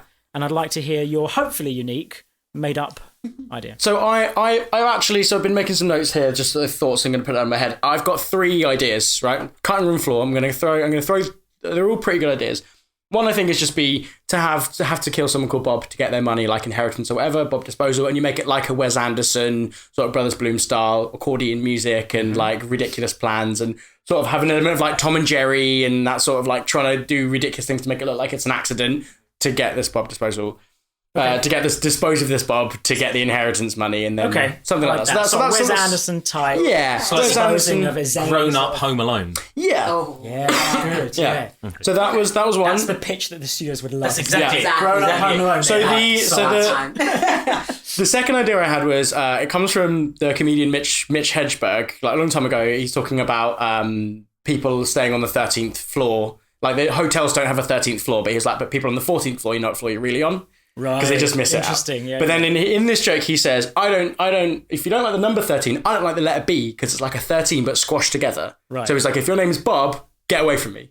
And I thought something like occulty, something sort of a horror movie with something to do, like you had the number 23. Shout out back to Jim Carrey. Yeah. But you had the number 23 and the number 13, so seeing the number 13 everywhere, and and then they realise it's in their name and it's Bob, and it's something you have something quite interesting and occulty to sort of do with that horror, that sort of It Follows sort of style, quite like It Follows and Nightcrawler, that sort of dark sort of style. Like The Ring. Yeah. Kind of style. Something like find that. out your name's Bob. Interesting. Yeah. And it's something. 13th Bob in your generational line or something. Right. So this is but I think I don't know if you're allowed to throw a bunch of ideas out here. No. See which sticks. Because he gets 3 chances here. Yeah, Now, this is exactly. weird. No. But I'm counting those. Like viewers vote in the comments which one of those you like the most of. So the idea I'm going for, right, and the idea I think I'm going for is the one film that everybody talks about and has not been touched since its conception was Weekend at Bernie's. Right? No one has, and people always reference it, and people are always like this. So something where a Bob is dead or died or something, and they have to dispose of Bob, and it's like this caper of like, okay, how do we do it? Well, and they watch a bunch of films about like, okay, and it's like, well, I'm not going to chop his fingers off and smash his teeth in like they do in like Goodfellas and stuff like that. No, I'm not doing any of that. That is. Well, I'm not. Okay, so how do we do it? When they watch Breaking Bad, where it's like, and then, but the whole time they're watching Breaking Bad, they've just got him like sitting in the middle, like on the sofa. So if anyone just binging the whole thing, and they're like, this show was great, and then they just start debating what the ending, and should they have done that movie at the end? And so it's just so the idea, and like so they're like, oh, okay, we've got to do it, and they're like, okay, well, what if we like put him in a sack and like put rocks in it? So I think there's just this sort of like this caper, this sort of like buddy caper in like Judd Apatow style, like this sort of. I definitely think your main character is good. One of the guys trying to get rid of Bob got to be Miles Teller, Yeah. you know? Yeah. Sort of, because he hasn't done anything funny since You're right, Whiplash. you're right. You sort of He's notice quite people. serious and so I think it's something like, and he's sort of in the reference, he wasn't that 21 and over. I thought he was really good in that, and then did that awkward moment. He sort of stopped doing that. I think he's still got that flair to him. So I think something He that, and it keeps just, doing like white guy boxing films, doesn't he? yeah, exactly. Like as if we need another one. And it's just each time they dispose of the bob, it doesn't work. So they throw him No, underground. I think it's just one bob. It's just one. But each time they try and dispose of him, so Oh, they throw right, him it doesn't in the work. He river. just floats. They haven't put enough rocks in there, and he floats up. Yeah. And they throw him in the Go wood back to the chipper, drawing board. but the wood chipper doesn't work. It like gnarls up his foot, and they haven't powered it up. or Yeah, something. it's just like it's got an auto shut off and And, something. and then they get nervous, so yeah, they have to pull him out. And each time the bob degrades a little bit. It's sad because they want to be respectful, but yeah. Sorry, Bob. Yeah, and it is, and I think maybe as well to you have a scene in it where they're like, okay, well, how does this work for actual dead bodies? Like, how do they do it? And they have to go like sneak into like an embalming facility, and so they like. And so they have It's to, educational too. yeah, so yeah. But so they sort of have to, I don't know, and then they embalm him, like they just dunk him into like the whatever it is, like formaldehyde or whatever, or whatever. So they're just like, it's just this idea of they and the whole time they're like, we can't get caught, like we can't get caught with and like but. The only thing that I would say that where that leads to is, first of all, it's glorifying a murder. Second of all, which we are sort of doing. Maybe he died accidentally. Yeah, but like what? But like, what's the reason why they have to cover it up? So Are what they is just it in like Weekend at Bernie's? I haven't seen it in a long time, so just refresh like. So I Dan? yeah. They have to pretend this guy's alive, don't they? Yeah. In order to to throw like, the best house party. Yeah, exactly, right. So I was thinking it would be nice for this to be a sequel, a sort of a spiritual sequel. Yeah, that's billed as a sequel to Weekend at Bernie's. yeah. But Can I throw something out there that the Bob talks to them? So he's Sort of like Swiss Army Man. yeah, but and he's played by Bill Murray. Brilliant. Do you know what I mean? Like, Brilliant. Yeah. but he can talk. He's obviously making them feel guilty for what he's doing, but obviously he's not really. Yeah. He's dead. Yeah, but yeah. they hallucinate that the body's talking to. Yes. And maybe they both individually, do they both have the same hallucination, or is it separate? No, I think they probably. But different is funnier because the idea that The Bill is playing saying- them off each other. Yeah, exactly. I like that. That's good. Yeah.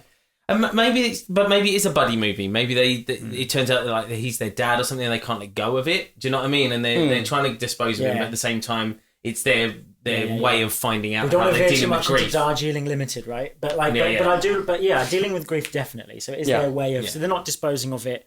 We have to find a way that you can watch it and enjoy it, and it not be nefarious that they're trying to get rid of it, right? So if we were like, It's got to be comic. yeah, so Yeah. came So to it's us just to thing like, like, as you said, yeah. So it's like filling up with the rocks and it's not working, and then but just the idea of just having him sit there, or they're having to like push him in a wheelchair in like broad daylight. So they've got the thingy over him. At this point, he's got like holes in his body from where they try to chop stuff. They have to make the disguise more and more stupid. yeah. Yeah, and then get to if it's in like New York or wherever, it's like they get to an area where they like have to take him down they just sort of like have to take him down the stairs or whatever, or like how does that work? Like it's all, and people are asking him questions. Oh, how old's your grandfather? And it's like, sorry, he's talk right now. or can't talk right now. All or right. So whatever, it's a he's road asleep. movie as well. Yes. Where have they legalized euthanasia? Only It's a bit of a trigger warning, by the way. It's going to get a bit heavy. Is it Switzerland? Switzerland. So they take him to Switzerland because he knows that he's going to pass away, but he wants to give his money and his legacy, which is something more than money, but he wants to give his legacy to his children and to his wife. Yeah. But the wife can't make it for whatever reason out to Switzerland. But they said their goodbyes anyway, and he goes and elects to be euthanized because that's his choice in Switzerland. Now, a lot of comedy films can start from serious things, like Darjeeling Limited, Up, exactly. Yeah. And we all deal with grief in our own ways, and we all deal with brushes with life ending too soon. Yeah.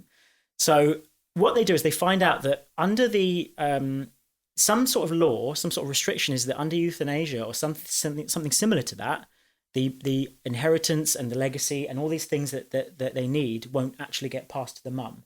And that was why he was doing it in the first place. So if they find a way to dispose of the body, and there's no evidence that occurred, listen, I know that the legalities and the things don't work, but this is the starting point to something. Or they're taking him to get to die the way he wants to. No, and he dies on the way. Yeah. So they've got to get him to Switzerland. Yeah, and then pretend he's alive for them to... That's right. Yeah, that's it. Because then it passes to natural causes. But they still, in order to get insurance money, but not in a nefarious way, in order to get something to support their mum, their mum, to get this thing. And that's really good, because that covers up the reason why he dies in the first place. It deals with something. It deals with that problem that I had at the beginning of the film, which is how does Bob die? And if it's just of natural causes, but they need to get him to Switzerland, then you have all the stuff like... Then it's a road trip, but it's not... You don't get the funniness of having to try and dispose of him in different ways. So that's a problem, isn't it? Of course. No, disposal is just the element. Ruined it. Maybe made it better. So maybe he dies, and they're like, oh God, and they panic, and they do that. And someone halfway through, your middle actors, they read the documentation that says he needs to be here, he needs to be killed, and his will is, I must be killed in this location, in this euthanasia place, so that everything funds gets released and everything like that, so they can look after it. So they only try and get rid of the body. So they try and get rid of him because they think, oh God, be supported. But then they find halfway through the film, we have to dispose of him the proper way by taking him to this place. Yeah. And there could be some kind of the word disposal could be used in a certain way. You could find a way to make that work in a different way. Okay, so I like this. So it's dark. Little Miss Sunshine's incredibly dark subject matter if you think about it. That had a suicide at the start of it, or before it started. An attempted suicide. Sorry, and then it was all about. That was a very, very sort of gentle film about. I'm sure we all know ourselves. Yeah, we know we'd never try and make a light of something serious, but sometimes you need a way in order to explore quite a heavy topic that we all deal with every day. We've all had brushes with death. So I think this is I think it's quite a good idea, and I actually really like the idea of it being a natural death, bit of and then them all hijinks. going with their sort of with the body. Yeah, and then you've got so many scenes of what happens when the state troopers pull them over, and it's what do we do with that? And rigor mortis. What do they do about rigor mortis? So maybe on the way, the body they end up in ways trying to get past each obstacle. The body gets more and more in trouble, doesn't it? Do you know what I mean? A bear. What happens if they're in the forest? A bear takes it. Yeah, exactly. So we are going to that. If we go that silly, no, I think like Swiss Army Man, the sillier the better, because you can still tell something really heartfelt and honest with the silliness going on. It's true. Because the dead body at the end of the day is a dead body, but the soul of the person lives within each of them. And that's the Bill Murray that's talking, in the back of the car. And when the bear takes them, help me! He takes them away. And he talks to them all differently because they're all different parts of the family, right? And they sort of have a different relationship with this person. Why can't the mum come along? Yeah, absolutely. I just thought it'd be too harrowing is my first thought, but and they're not all boys. I might be saying boys. It can be brothers and sisters or cousins or whatever. It doesn't have to just be two boys. I said Miles Teller at the beginning because I think he's a good character. That's a good character to be. And a good actor for this type of film. Yeah. He will bring the dramatic chops as well. Yeah, right. They could bring a friend or next door neighbor who is good at these sort of things. Yeah. Or someone that's hey, can you come help me? Some sort of Donald Glover type. There's a girl at my work who watches so much of these true crime things that someone who loves all these true crime stuff. It's this crime porn. People love it. Yeah. Oh, that's superb. So someone who knows this sort of stuff inside out. And is almost sociopathic. Yeah, exactly. But they don't quite know yet, and then they kind of get caught in Everyone's been asked a question how do you get away with murder? Everyone's like, create a frozen icicle and stab them with it, and it melts and it goes away. And then they're like, this person who's a true crime thing, no, because I'll be able to track the water and everything like that. That wouldn't work. All these dumb ideas that they come up with to try and dispose of Bob. This person knows every trick in the book. Have you even bothered reading his will? And they're like, what? I like that. So what's the mum doing? I know that's a good idea. And who's she played by? Because that is a good question, and I do sort of think Kate Siegel. Yeah, good choice. Okay, yeah. Kate Siegel or Aisha Taylor. Aisha Taylor's too young looking. Kate Siegel's good because she, from Futurama, she plays Leela. And she was also in Sons of Anarchy. Sons of Anarchy. And so she's got the comedic chops and the drama and the sort of knowability to bring you through this sort of comical, serious adventure. I like that. I like that a lot, yeah. She'll be the right force to drive, and maybe she can drive, this is my husband, I drive, she's a driving force with them, Yeah. Maybe she just didn't, she couldn't bear going or whatever other reason. Yeah, she trusted them to escort Yeah. So it's husband possible too. that this story could work both ways. We could do a draft with her in, a Yeah, draft with her out, actually, right? it's true. Depending on if Yeah. Katie says yes. Because That's I where agree. we're at. Yeah, that's good. I like that. Okay. So then, who are the other actors? So I'm seeing a Mars Teller. Who would fit in this sort of? We need comedic actors and serious actors in sort of equal measure. Well, we've got Bill Murray. Bill Murray. That Murray was is- a big chops. He's He's, Thanks, Bill.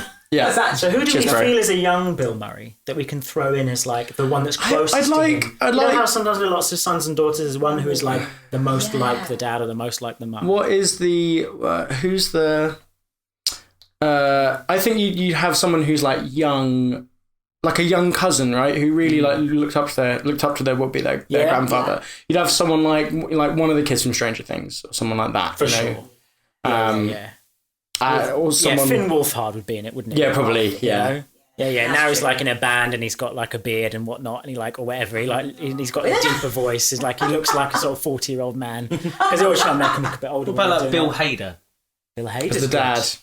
Yeah. Bill Hader could listen. If Bill Murray says no, Bill Hader could be the dad. Yeah, for that's sure. true. But Bill Hader could also be like the uncle. Yeah. He could be like his brother. Right? So you have a whole family. It's like a whole family film. And then, So they're in, so they're like totally, minivanning the all the way there. They're not like so. It's like, It's got to be like In a his minivan, old van. isn't it? Yeah, his old van, camper van. So like let's say it's legal in New York, right, to euthanize yourself, and they're in LA, so they've got to pick up all the family members along the way. Oh, that's That's great. it. So they've And got like how do they break the news to each How do they family? make the news? and Who they lie to? And then you deal with like, listen, man, like I was saying, location, driving, like, yeah. and they're like someone like they're like the youngest. If you have like the youngest kids, they've got to explain to the youngest kids their grandfather's passed away, and then what do? Do they start putting makeup on him? Something like that. You know? I just Someone's think got to dress him up. Like, and they're all from different, like, I know this sounds a bit sort Walks of like, of life. yeah, and different religions and sort of, because the idea of a body is very interesting compared to the soul and, you know, and how like, and someone just could flat out refuse to. Don't want anything to do with it because it's not what I believe or whatever. Yeah, or sure. Like, I what's see the it's point? much more Just throw him in nuanced. the river with a bunch of rocks or because they don't just feel whatever. like there's a connection Let to the this bear thing, take you know? him because then he comes back to the ground. Because we've been dealing with grief recently, and Yeah. we're watching sort of our family deal with it at the same time, and everybody deals with it a different way, and their connection to the person and their connection to the people who are still living it nuances their grief in many different ways. So I think like picking them up on the way is a great idea. Now I don't like the idea of a minivan because we've seen this before. Yeah, What would they true. pick them up in? and camper van and whatever else. We've seen is. it before. So Maybe they don't pick the people up along the way. They stay overnight with them. Stay with Uncle Johnny on the farm. Both works fine, but I still like the road trip What happens aspect. if they have like they all bring their own car? And Oh, they're a a convoy. Convoy. That's so good. And eventually it's like a hearse convoy almost when Yeah. they get there. Right? And that's All what in we their build different up to. styles Yeah. of cars and like that's beautiful. And all from That's different good. because then you say something about like East and West and the middle of America, like if you're going to set it in America or even in Britain, if you set it in the North and South, like you see like how they represent themselves, how they feel, their politics, ideology. So it's a film actually about bringing people together, which is the best types of funeral. Although I'm not trying to judge whether a funeral is good or bad. They bring people together. you Yeah. know? So like Weddings and funerals, right? That's the So bring people only together. there's now a road trip to dispose of Bob's body over a border, isn't it? Yeah. Rather than disposing of his body in comedic ways on the way. Isn't yes, it? Yeah. yes. There's one disposal at the end. I think. And Although that I has like to your happen. idea. So Ryan, the- I think. All the family now have to be in on the plot to pretend that he's alive Absolutely. until they can get him across a border. Yes. Maybe he was born in Canada Yes. and his will isn't legal in America. Yes. So he has to make it to Canada. Interesting. Yeah. Otherwise, the will doesn't count. Yeah.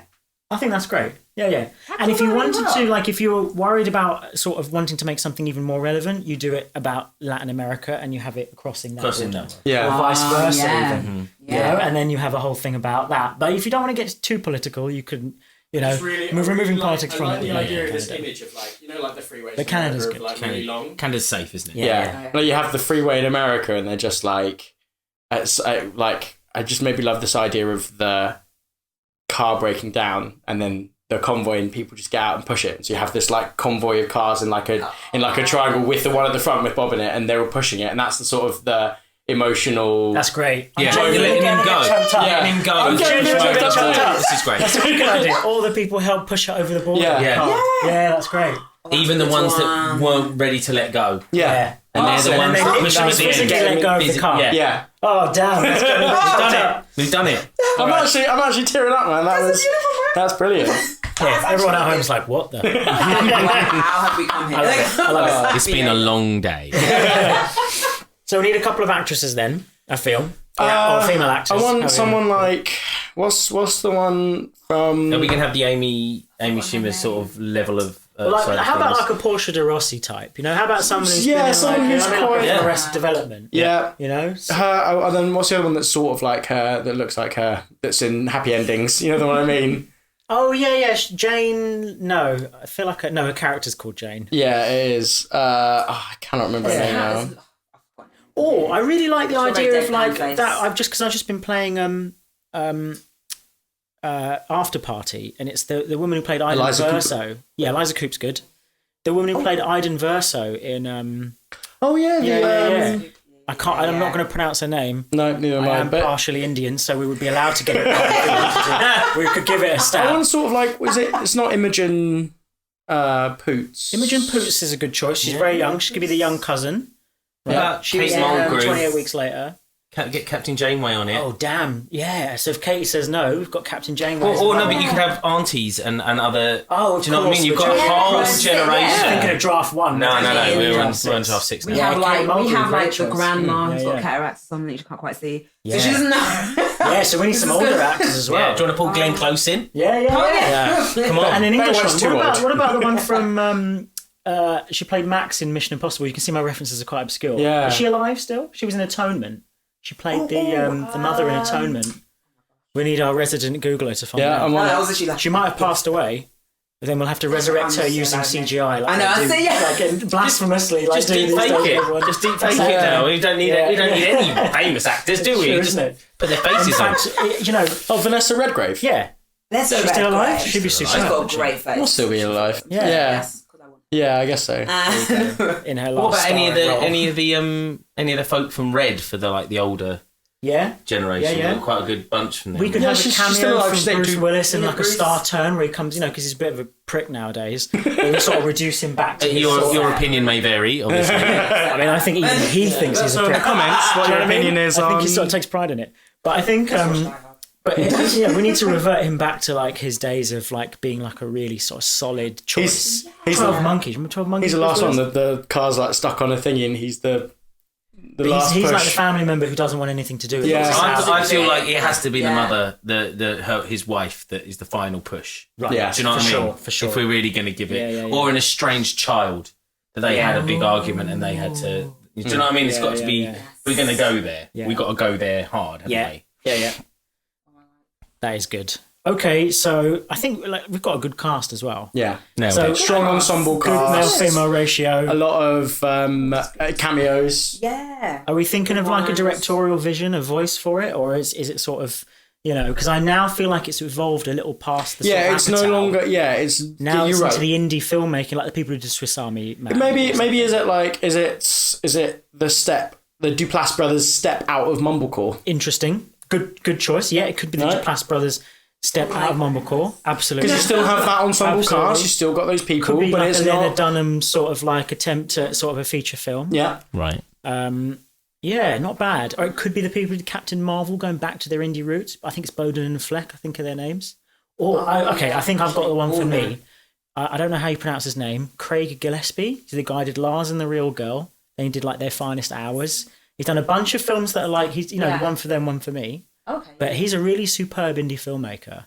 And I think like I think Lars and the Real Girl is a real underrated Is classic. this indie with our cast that we've got though? It's not really an It's like, indie Lars film, and is the Real Girl it? has, yeah. That's That's Roy Ryan Ryan, Gosling, Ryan Ellie Gosling. Mortimer. Yeah, So like I think it's one of those Clarkson. where it's like Yeah. indie, but they're all the actors that sort of need to have a resurge career. Right, resurgence. okay. Does that make Right, sense? yeah. Because Like that. well, it's just the ones that want to like. Yeah, it's. I mean, you're only gonna need them for what the end scene, and then whenever they end up Yeah, turning up at yeah, their yeah. houses to stay the night or whatever, or to say their goodbyes or whatever. Convoys. You Yeah. can shoot each Or cast convoys. section separately, couldn't you? Yeah. Yeah, sort of like upper echelon of indie, I think. And like, yeah, Okay. for sure. And then like a Knives Out, let's say. Knives Yeah. Out seems like an because it indie is film that. with a big Yeah. budget and a reasonable budget and a big cast, right? So are we thinking like, so are we? Top of the dome. So we like America to Canada. I like that. Yeah. That feels nice. You know, Yeah. and Well, even Latin America to Canada could work if we want to bring that's having our I cake think, and eating it. I think That's too much. that's too much. Too much. I think because we're going to get snarled up literally at that Yes, point, then we aren't cut they? off a lot of Yeah. our fan base just by making it too political rather than trying to tell something. Also, I don't think interesting. we'd get the opportunity to be maybe as political as you'd want to be within that. Because you're Do you know more what I mean? tackling And grief it's rather than- comedy and grief, and Yeah. no, there's a lot going on there. I agree with you. I think it could be more of a subtle element rather than a sort of enforced sort of thing. Mm-hmm.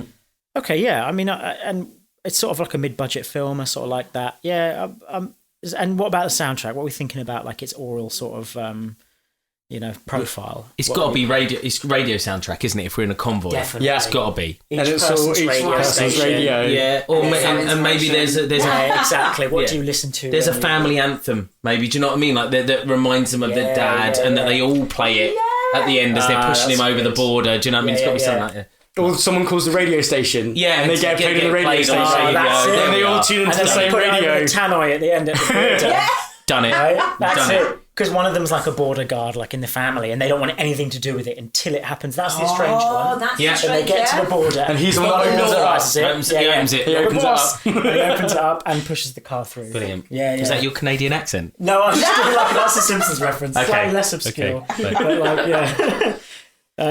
I love it, and it would. I think it's Thank you. not one of those straight to streaming. I think No, it's, that's a film. It's a release. That's a film. It's a release. It's a free. It ends up being a 3 hanky picture. yeah, 3 hanky pictures, a 5-star.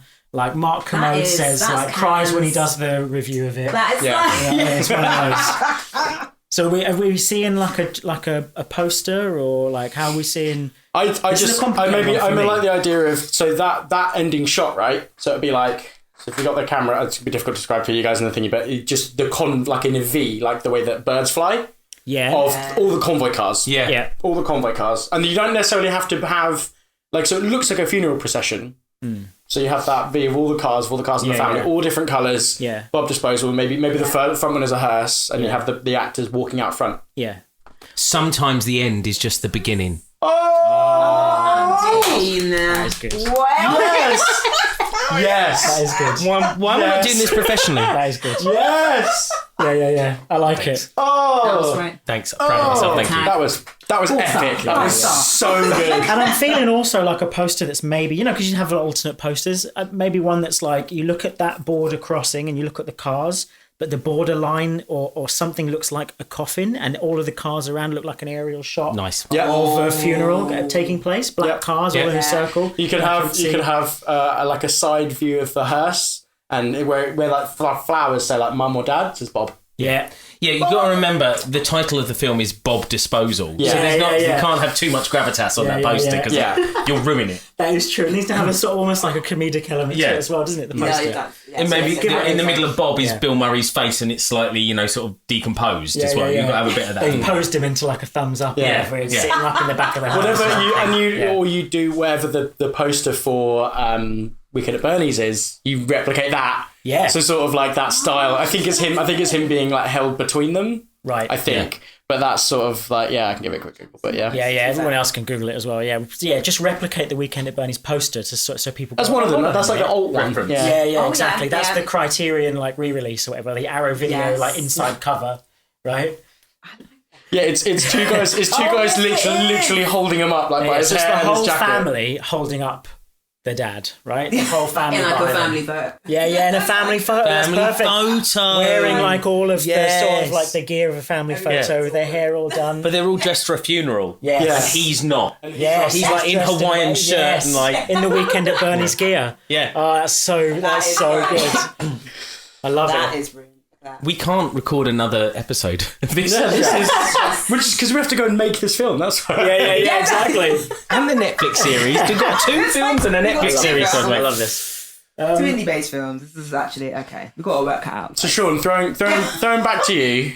What's the overall So I verdict? may or may not put this in the podcast, but of course, if you're hearing this, then I've obviously chosen to. My take on Bob Disposal, and I'm just moderating and enjoying.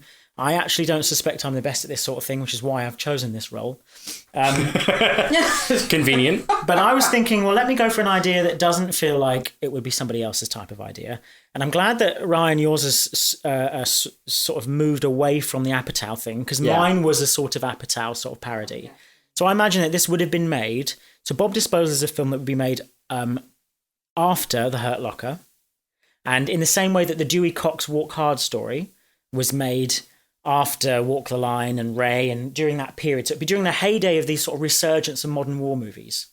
So Bomb Disposal is, of course, about a bomb disposal expert whose name is Bob. Come on. Right? Yes. And he's working in some sort of nondescript, war-torn, sort of Arab-looking country, because they always are, right? Especially nowadays. And it's all with the sort of music to like, because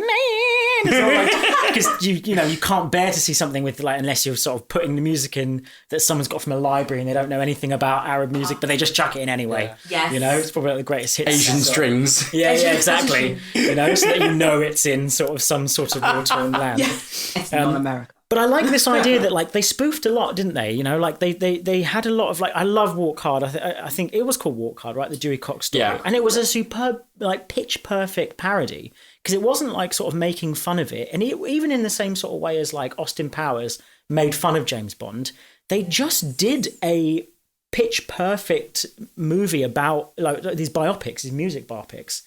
And because it was so close to what it actually was like in real life, these biopics, their film was hilarious because these movies are completely ludicrous, and their sort of genetic makeup is all the same. So by making one that was exactly the same as these films, it was a joke. So not quite as far as a Spinal Tap, but not quite as far, but in that sort of vein, in the same way that sort of Team America sort of spoofs American action movies. Yeah. Right. That was a little too far. So rein that back in, and you've got something like this. Right. Yeah. So I would just do a pitch perfect parody of The Hurt Locker, but with like that sort of. I'm not saying this is a good idea, by the way. I think this would be a 2-star movie. Okay, I'm not pitching a good idea. I'm pitching a movie that came out and it got 2 stars. And people will be like, it's slightly out of 10. out of 10. And they go slightly in poor taste, right? And they sort of go, because it's like full of like improv that's not funny. Like Step Brothers. It's like the sort of example of a film gone too far. It's like, they got sort of high on their own farts, and they just sort of made like the film that they. I like that phrase. That's a great phrase. And they sort of. I don't know if it's a phrase. It probably is. It is now. So it's just got like rambling dick jokes in it, and like it's sort of lovingly spoofing the American military as well. This whole sort of machine of the American military and how they play with the British military, who are completely different in tone. The American military will hoorah and yes sir, and the British military are just like guys that are hanging out. All right, enough of that. Yeah, exactly. The SAS team is like, I imagine this sort of silly sort of. Remember that scene from Inglourious Basterds where they're like having. They're playing the card games and they're drinking, and it's like the most serious scene with the best dialogue ever. Well, imagine that with just these ludicrous sort of actors improving, just nonsense, trying to catch each other out. Who's the spy? I sort of want to transplant these war films that did really well at that time and put it into this sort of modern conflict idea. And at the centre is Bob, who is I've got your poster. Go on. Got your poster. So it'd be just like the bottom of the helmet. And the top of the thingy, and it would say bomb disposal, and you scratched out the M. Yeah, that's good. That's good, actually. Or I he's like that. wearing or it's shrunk in the wash. So it's the bomb disposal gear, crop top. but with like a crop top version of it. Love it. Yeah. And so I would just sort of say Will Ferrell is in it, of course. Danny McBride is in it, right? John C. Reilly is in it, right? They're all in it, playing like his other comrades, in the army. And I'm not trying, I've worked they're the ones in the that go military off on defence, one, don't they? They're the ones that Absolutely. end up. The story never makes any sense because everything that they did was too funny on set, They're so just they kept that. improving over and over again. Or it's like a Blades of Glory, where it's like 3.5 stars, and you're like, this isn't a bad film, it isn't a good film. It's no like Sherlock Holmes. It's not god awful. It's not minus stars. That's It's not Fu emoji. Just for future reference in this podcast, that's your reference of 0. Is it Sherlock Holmes? I would say that the new one with Will Ferrell in it and Yeah. John C. Reilly is like a 0. It's a half a star because I was going through a crisis at the time and it made me laugh once. But just because I was in minus figures in my mental health and physical health doesn't mean that if a film rises me to 0, it's good enough. So maybe it's 0 to half a star. Half a star for trying. Yeah. You get a medal for showing up. For actually calling themselves Sherlock Holmes, which I think they didn't they? Or did they call it it's called Holmes and Watson? Yeah. Half a star for that. That was all right. So they're in it and they ruin it. But I think I'm going to go with remember they did this sort of thing where they brought a leading man in. Do you remember Road Trip had Breckin Meyer? you remember him from the Garfield movie? And do you remember, like, so they had these actors that were supposed to be big and then they weren't. Matthew Lillard, Luke. Sorry, Matthew Luke Lillard. Wilson, like Luke Wilson, and what's the other one they did that? Not right, like called Old School. Yeah, Old School. Yeah. So I'm thinking it would be Dax Shepard. Remember Dax Shepard? He was in Zathura, and I can like imagine him being perfect in the role. Give it a Google, like. Because it's a 2.5-star film. They don't get like it's not cream of the crop. In Oh it. no. I like This guy. Oh yeah. He was in Okay, Chips. yes, He was in Chips. yes. That could work very nicely. Yeah, he was in Ryan's Chips. just googled and showed his A image. Dax Shepard type, right? Do you know what I mean? One of these people who like, and what happened to him? He just sort of fell into obscurity Well, as an actor. he did Chips, didn't he? Recently with. The film that no one's seen. This Yeah, could that's be true. the movie for him to come back. I'm just saying. But I think this was in his heyday. So like, this is when they thought this guy's going to be the new, big thing. So and so I was thinking. So I think someone like Sienna Miller plays his wife. So like, because you need the nagging. I don't think this happens in real life, but in these movies, I'm just going to qualify this. Yeah, I was about to In say. these type of movies, they always make, a sort of white blonde woman who does not want their husband to go to war, does not want their husband to do this thing, or their partner. And even though in the movie, they married somebody who's in the military, but they don't do that in a respectful sort of way where they talk about it, or they maybe go and see a counsellor, or they discuss what it's like to work overseas, or the woman is always cast as a horrible shrew who always wants to talk, sort of make the man feel bad, and also they just make them these horrible one-dimensional characters. They never make it like a relationship. They never make these things like real discussions. They just take the worst aspects that male writers see in women and they put them out on the screen. And you thought Sienna Miller. Just perfect for this. I'm just thinking of Alfie and I'm sure she's done this, which is maybe why I've got this in my head. And I don't think it's Sienna Miller's fault at all. Of course, it's the male writers writing one-dimensional female characters. Yeah. And I'm sure there is a word for this trope, for this nagging female character that they create. Sort of like the wag. Like for fridging footballers. is the term of right? So there's a term for this type of, I don't know what it is. But of course, this is going to be parried in this film, And in the same way that, I think the other way around. Maybe she's so she's like, red-blooded American. She's like, I'm disappointed if you don't go. Exactly. And then He doesn't want to go. And she's like, you've got to go. And you don't go. So what does he? And he loves tinkering with stuff. So what does he do? And he plays that role. He's like, he plays. He loves puzzles. And then literally, all he does, like in his shed, where he like in these other films where they have like their medals and their guns and from that, he goes into his like shed sneakily, and there's just loads of puzzles in there.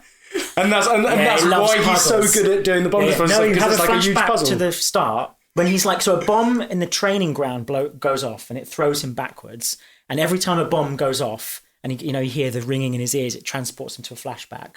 So you see a flashback of him doing puzzles and his dad like yelling in his ear, or like doing stuff that like only a bomb disposal expert could put all that stuff aside. So his dad's yelling at him, "You're nothing, you're nobody. You ain't going to amount to nothing. You ain't going to set the world on fire." Or they're having an argument. His parents are arguing in the background, and his childhood is shutting it out. He zones it out, and he does. And it turns out that the flashback always ends, but we see it at the end. The last piece is missing, and his dad's stolen it and put it in his pocket. Great.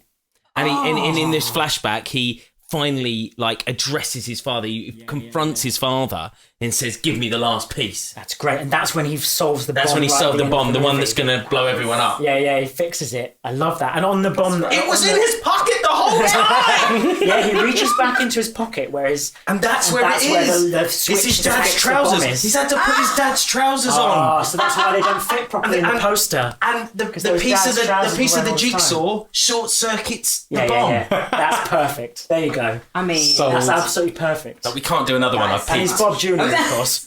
Bob Jr. Yeah, Bob Jr. of course. No, Bob That is Jr. perfect. the third. Yes, of course. Yeah. Make it even weirder. Yeah. And like the puzzle that he does fix, always in each year of his life, each decade, a different puzzle, it's always got the same explosion on it. And it just says like boom. Yeah. Always, a pop art. Like. Yeah. Always zoom in on it. Even if he's like sort of in his sort of 30s, it's still like a 5-piece puzzle. It says boom on it. And it's taken ages. When you see the reverse shot, it's taken ages to put pieces together. And then Yeah. And then there's other things in his life, like so he's got a partner sort of yelling at him or something. Everyone's always yelling at him. Someone's always yelling at him. And it's something quite serious. So she's yelling like, seriously, we have a kid now. You're not paying attention to him. Right now he's behind you. You need to turn around and love him. You just need, it's going to... And he zones it all out just to fix that puzzle. So like at first it's stuff he's supposed to zone out, and then eventually it's stuff that he like is desperate. He really shouldn't be toning this stuff out. It's like it escalates each time. Like, you're on a roller coaster. Like, why are you not enjoying yourself? And he goes into his happy place. He's operating his puzzle place. Yeah. And he goes into like his mind palace, right? And the bomb has to come out like I don't know. So his mind palace is somewhere else, And the bomb has to appear in his mind palace, and he fixes it in his mind palace, and like he sees it explodes all the angles of it, like a bit like Sherlock Holmes. I don't know why, but maybe because I just said Sherlock Holmes. But it's some sort of silly. It explodes like that sort of Stephen Betsy's exploded. Do you remember how you pronounce it? These exploded castles and stuff. Remember these kids' books? So he had all those books around him when he was young as well. So he looks at it and explodes the bomb. This is probably more thought than this a bad this movie. idea These deserves. movies need to be perfect movies in order to be funny parodies, right? They have to be like really good. You're going for 2.5 stars here, weren't you? A perfect parody about a bad film. Yeah. It's so bad, it's good. It's trash, makes me laugh, right? And I was thinking maybe it's like set like 1 or 2 years in the future, and Trump's built his wall. I'm feeling like quite political today. You've gone for this, haven't you? And there's a minefield on the wall. That's how serious it's gone. And so he works like on the other side. So we moved from an Arab again. Yes, but it has the exact look and the exact destroyed buildings and the whole sort of like arid look of one of those countries. So they've just gone for it, like to just make it. Yeah. They haven't got any frame of reference for what Mexico looks like. Right, so they've gone just like generic Middle Eastern. Absolutely, lovely. Even though it doesn't make sense culturally, and they're like doing the Day of the Dead celebration. While he's trying to, even though that's not, they don't really do it like that, but he's still trying to fix like this bomb. And Mexistan. Yeah, exactly. And that's what Trump's America's renamed it as Mexistan. Brilliant. Yeah, that's perfect. That's brilliant. And the all lady, of your enemies under one roof. The lady from Bonds, the Spanish lady, is now his wife. I've decided. So that she's a perfect. I think she's got a good sense of humor. Yeah. The one from Blade Runner 2049. I feel like she could bring a sense of humor, but she hasn't done it yet in the films I've seen her in. Mm-hmm. But she could be that sort of character. And like now I'm seeing it like and it's from the other side. And I'm gonna go full. What's that film they did like, where they all had Spanish accents? Casa de mi Padre, I think. That's the. So I'm going that it's a white Dax Shepherd, right? with a Mexican moustache, and they brown him up a little bit. So they go full. They go full like they don't like because if it's made in the northern side of in Trump's America, like they don't want to cast a Mexican to avoid like to stop the. It's not allowed. They want to get. So we're actually in our own future where we're in Trump's America, or is it in? No, it's in like a year or two's time when he's built the wall and in our reality or in the film's reality. Oh no, in the film's reality. Okay, so it's like one of these speculative. Just wondering why we're going for brown face. No, it's in the future of Trump has done this wall. Okay, and nobody wants to associate with the Mexicans on the north side with the wall in that way. I'm speaking broadly and generally, but this is the type of film that they may make. I'm not saying this is the type of world we're going to have. But this is the sort of speculative sort of film. Yeah. This is another layer to this. Yeah. So I haven't thought of anything else, but that's my sort of, that's my sort of pitch for Bob Disposal. Yeah, and we've got a poster already, so I'm quite happy with that. Yeah, and some actors. And it reminds me of like, isn't it? Yes, exactly, crossed with Hurt Locker. Yeah. Okay. So I will never pick my idea because I'm always acknowledge that it will be the worst. So now I think it's about that time to pick. I wouldn't quite say a winner because the best film is going to be put into a pool, which then will be made into the semi-final, which would then be voted on. Hopefully, be voted on by the audience. If we have an audience, hopefully they will vote on their idea. And that will be made into it will just be us, won't it? It will just be us voting. Viewing. Yeah. Fran. Francis. Yeah. We've all got fake moustaches on, even though no one can tell that we're not dressed like ourselves voting. So don't feel bad if you're not picked. I also think that, for example, being picked is these films have been pitched, and I believe truly that each one has evolved into a group effort. There is not something that it's not your idea that you have pitched. It is your concept that you've come up with based on the title today being Bob Disposal, and together we've come up with an idea. And I think I will pick, and I don't want to. Is that your way of trying to get a percentage if this ever gets made? Yeah. And we all made it. Yeah. It's my writer's credit. Yeah, exactly. Production credit. Yeah. And so I really think genuinely, and I feel like the one we connected to most, and I loved everybody's ideas. They were so different, and it was so beautiful to have that, to everybody's different ideas.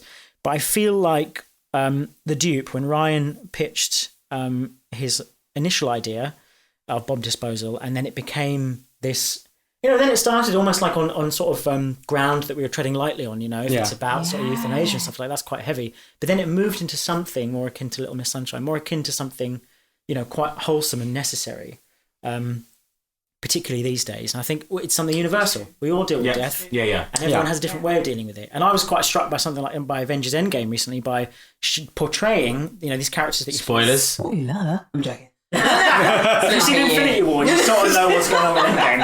But the character, I think this is okay. I think this is, if it is a spoiler, just skip forward 20 seconds. But they're all dealing with a type of grief. And I think that's quite powerful as an audience. You watch that and you can connect with it. Yeah.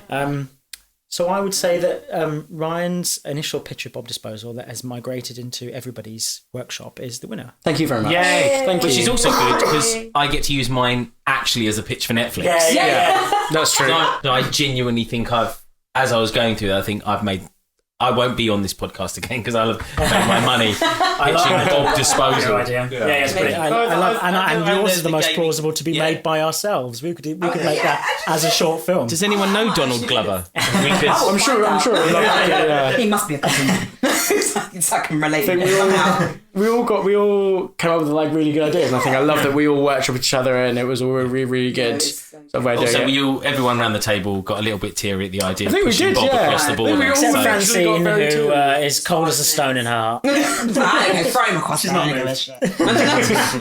No, you're right. No, it was actually really beautiful. That's true. That moment at the end, I thought, I can just see it. You can see it. We can see it all. So as you can see, it's not a winner in the typical sense, but I think that one connects the most, and I feel like it's so far that we don't have to. That's going into the pool of trailers. That's going into the semi-final, and when we get to the end and we do our semi-final episode, I would hope that an audience would be able to vote on the winner by that point and what they connected to be made into a trailer. So Bob Disposal as a road trip, a spiritual successor to Weekend at Bernie's. And sort of folding into this universal idea of grief, and touching the lives of many generations and many different belief systems as well in this journey. And I feel like that's a really beautiful film, genuinely. So I'm glad that a podcast that started as a joke can possibly come out of something that's reasonably, hopefully entertaining, at least as a trailer for you guys at home. So I just want to thank you guys. Pleasure. Thanks, Dan. Thanks, Fran. Thanks, Ryan. I think we've changed some lives today. No, let's not go that far. No, but I want to thank you for being here, and hopefully, maybe for season 2, we can have some of you guys on again. Some of you will rotate in and out, but hopefully we'll see you guys again in episode 2. So thanks very much. Thank you. Thank you.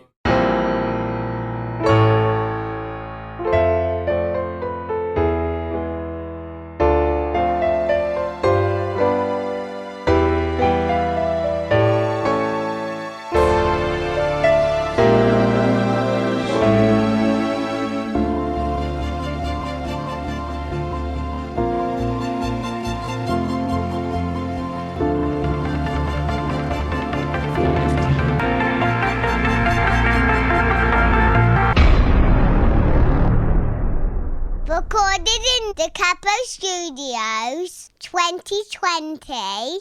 What's up, Danger?